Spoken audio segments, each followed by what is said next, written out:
મિત્રો, આ ઈરાન અને જે ઇઝરાયલનું યુદ્ધ ચાલી રહ્યું છે તેના કારણે ઘણા બધા ખરાબ સમાચાર આવેલા છે.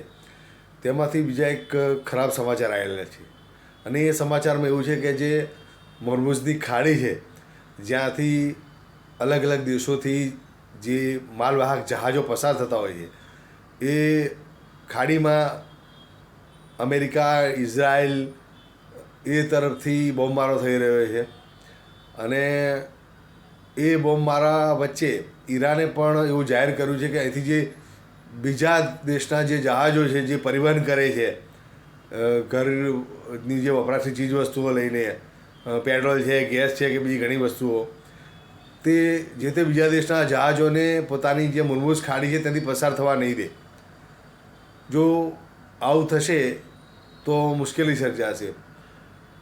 સાથે સાથે સમાચારમાં ખરાબ વસ્તુ એ છે કે ત્યાં આગળ બોમ્બમારો થઈ રહ્યો હોવાને કારણે ત્યાંથી જે ઇન્ટરનેટની જે લાઈન પસાર થઈ રહી છે, જે દરિયાઈ ઇન્ટરનેટની લગભગ જે બધી લાઈનો હોય છે તે દરિયાની ભૂગર્ભમાંથી પસાર થતી હોય છે.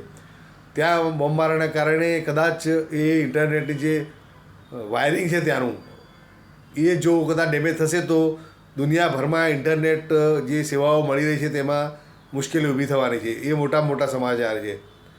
તો આ ઈરાન અને ઇઝરાયલના યુદ્ધ વચ્ચે ઘણા નાના મોટા આવા સમાચારો આવતા રહે છે.